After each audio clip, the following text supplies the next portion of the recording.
Meskipun hingga akhir tahun 2023, nilai ekspor produk kayu Indonesia mencapai sekitar 213 triliun rupiah, Indonesia harus menghadapi ironi karena keuntungan utama produk kayu Indonesia justru dikuasai oleh negara-negara pasar yang mengolah kayu Indonesia menjadi produk kualitas premium. Indonesia sebagai penghasil kayu juga masih harus menghadapi kasus deforestasi dan rusaknya ekologis. Bagaimana strategi kita agar hutan Indonesia tetap terjaga, tidak dikalahkan oleh tekanan ekonomi? Inilah Inspira Insight, dari data menjadi cerita. Indonesia dikenal sebagai salah satu negara dengan kawasan hutan tropis terluas di dunia. Hasil pemantauan Kementerian Kehutanan tahun 2024 menunjukkan bahwa luas lahan berhutan Indonesia mencapai 95,5 juta hektar atau 51,1% dari total daratan, dengan 91,9% diantaranya atau sekitar 87,8 juta hektar berada di dalam kawasan hutan. Kawasan hutan tersebut dikelola berdasarkan fungsi utama yang meliputi hutan produksi, hutan lindung dan hutan konservasi, serta dilengkapi dengan skema perhutanan sosial dan pengelolaan di tingkat tapak melalui Kesatuan Pengelolaan Hutan atau KPH. Hutan-hutan kita sangat kaya dengan beragam kayu hutan berkualitas tinggi yang menjadi komoditas unggulan global.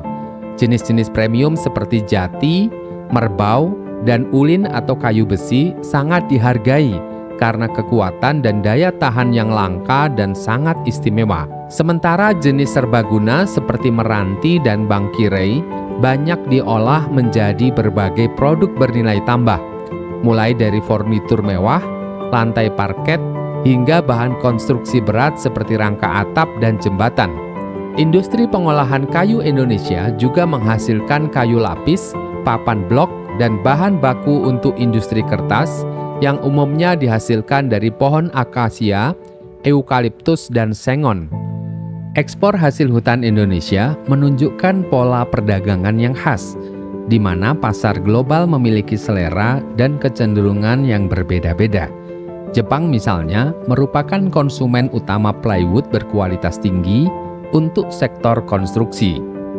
Sementara itu Cina berperan ganda sebagai pasar akhir sekaligus pusat pengolahan ulang atau reekspor dengan menyerap kayu olahan dan setengah jadi dari Indonesia.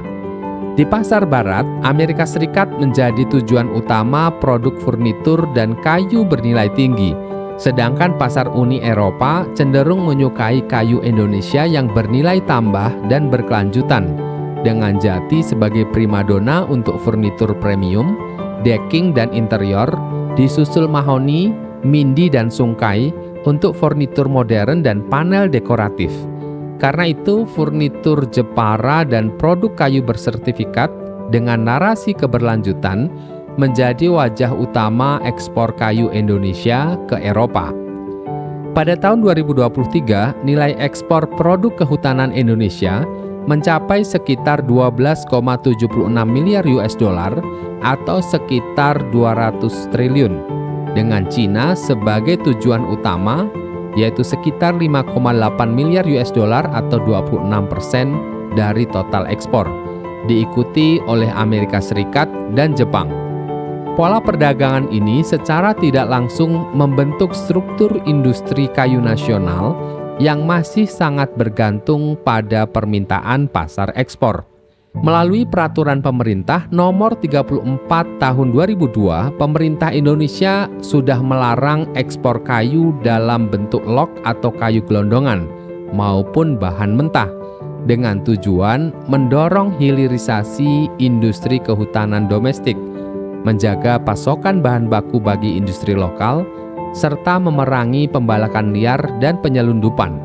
Kebijakan ini mengalihkan fokus ekspor ke produk kayu olahan bernilai tambah seperti furnitur, kayu lapis, dan lantai parket yang seluruhnya wajib memenuhi standar Sistem Verifikasi Legalitas Kayu atau SVLK untuk menjamin legalitas dan keberlanjutan sumbernya.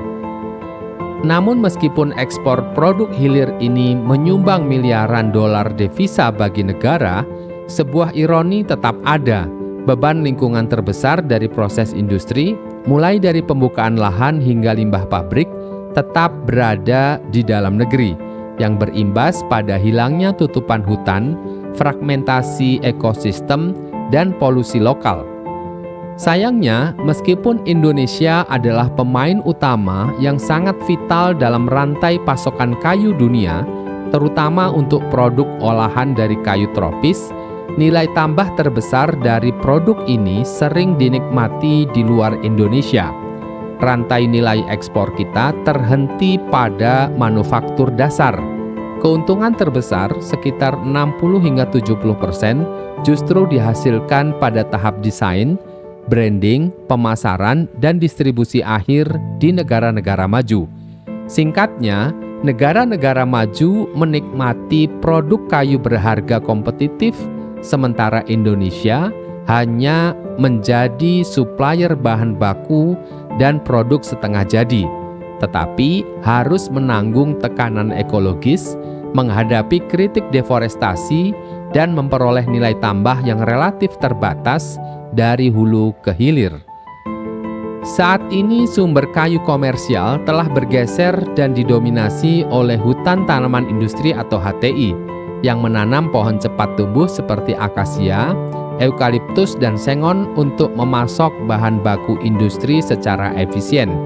Produk utama yang dihasilkan dari hutan tanaman industri sangat beragam, mencakup pulp atau bubuk serat kayu dan kertas sebagai produk hilir terbesar, kayu lapis atau plywood, serta berbagai produk kayu rekayasa atau engineered wood seperti MDF dan particle board yang digunakan luas dalam industri furnitur dan konstruksi.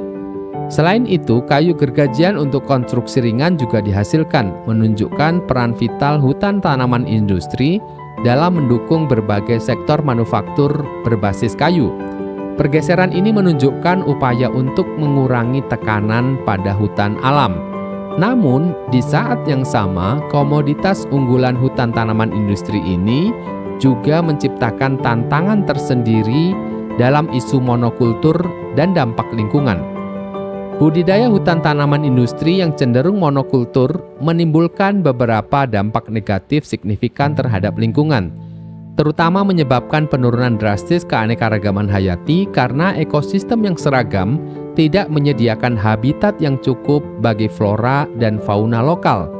Selain itu, kurangnya variasi genetik membuat seluruh kawasan rentan terhadap penyebaran hama dan penyakit spesifik secara cepat, yang berpotensi menyebabkan kerugian besar. Dampak ekologis lainnya mencakup degradasi kualitas dan kesuburan tanah akibat penyerapan hara yang tidak seimbang, serta potensi gangguan pada siklus hidrologi lokal, di mana tanaman cepat tumbuh tertentu menyerap air tanah dalam jumlah berlebihan.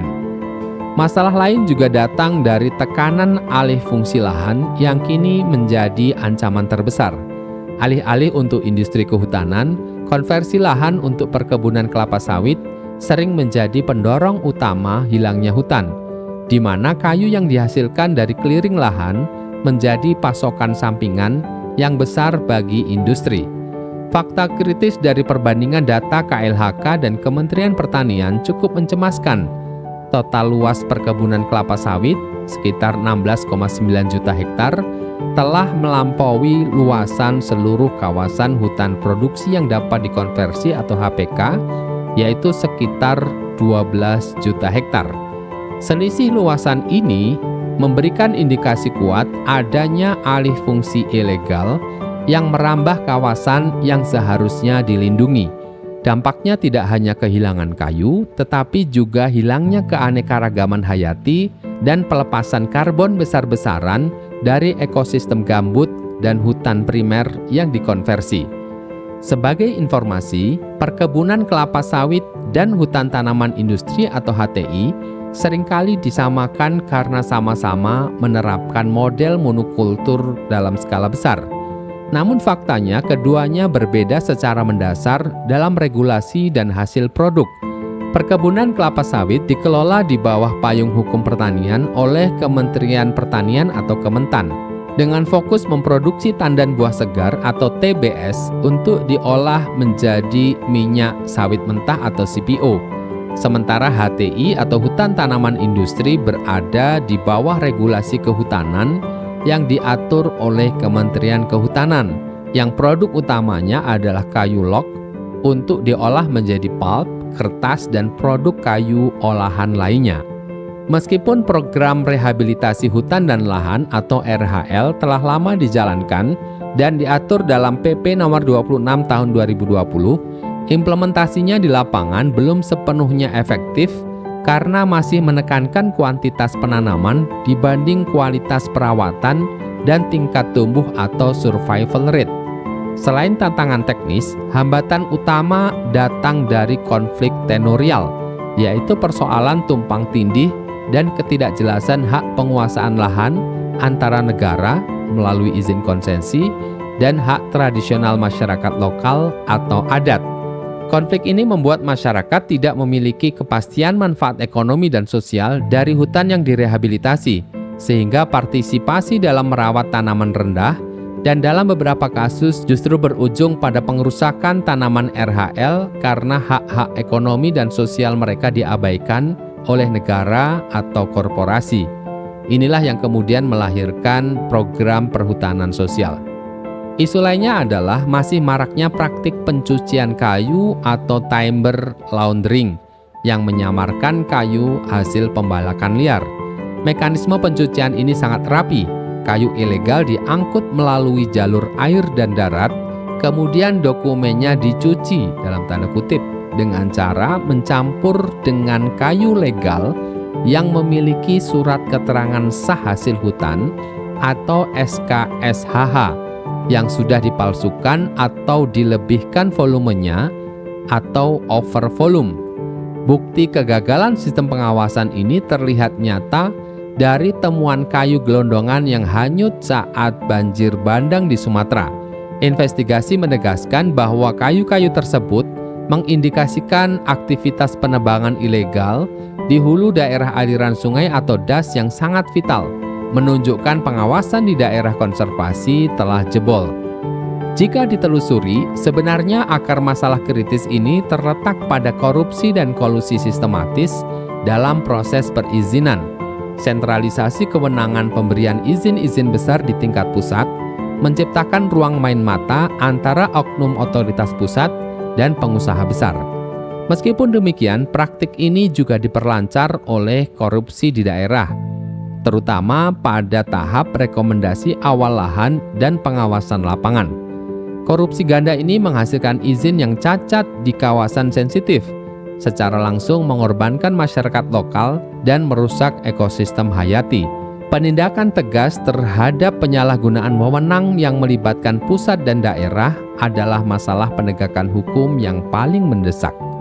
Terakhir, selain kita memandang hutan melalui kacamata ekonomi, kita justru harus lebih menempatkan hutan sebagai penjaga kelangsungan bumi agar tetap lestari. Inilah mengapa penting diatur dan dijaga adanya hutan lindung dan hutan konservasi. Hutan lindung yang mencakup sekitar 29 hingga 30 juta hektar sering dianggap tidak produktif secara ekonomi karena tidak menghasilkan kayu komersial. Padahal nilai sejatinya justru terletak pada jasa lingkungan, mulai pengendalian banjir, penyediaan air bersih, perlindungan tanah, dan penyimpanan karbon yang nilainya terbukti berkali-kali lipat dibandingkan nilai kayu sekali tebang. Hutan lindung tidak masuk dalam rantai pasok kayu global dan hanya boleh dimanfaatkan secara terbatas melalui hasil hutan bukan kayu, jasa lingkungan, dan ekowisata. Kerusakannya justru menghadirkan biaya ekonomi berupa banjir, longsor, dan krisis air bersih. Sementara itu, hutan konservasi seluas sekitar 27 juta hektar secara tegas dikeluarkan dari logika pasar kayu. Kawasan ini meliputi taman nasional, cagar alam dan suaka marga satwa menjadi fondasi keanekaragaman hayati Indonesia, dan kontribusinya tercermin pada pariwisata alam, jasa ekosistem, serta posisi Indonesia dalam komitmen iklim global, bukan pada ekspor kayu. Tidak ada kayu komersial yang keluar dari hutan konservasi, tetapi justru disinilah tersimpan modal ekologis dan reputasi global Indonesia yang nilainya melampaui neraca perdagangan. Pada akhirnya, jalan keluar dari jebakan ketergantungan ekspor dan ketimpangan rantai nilai tidak cukup ditempuh dengan perbaikan tata kelola semata, tetapi menuntut roadmap transformasi ekosistem industri kayu menuju bioekonomi nasional yang menghubungkan kehutanan berkelanjutan dengan industri manufaktur bernilai tinggi, transisi energi, serta riset dan inovasi material, bukan sekedar mengekspor produk antara. Pada titik ini keberlanjutan tidak boleh berhenti pada label legal atau tersertifikasi. Keberlanjutan harus bermakna adil bagi alam, adil bagi masyarakat, dan adil bagi generasi mendatang. Cukup sudah banjir Sumatera menjadi audit alam yang membongkar praktik licik penebangan kayu yang sebelumnya tersembunyi dan tak terdeteksi. Di titik ini persoalan bukan hanya kriminalitas individual, tetapi kegagalan tata kelola hutan, daerah aliran sungai atau DAS, dan penegakan hukum secara adil dan sistemik. Inilah Inspira Insight, dari data menjadi cerita.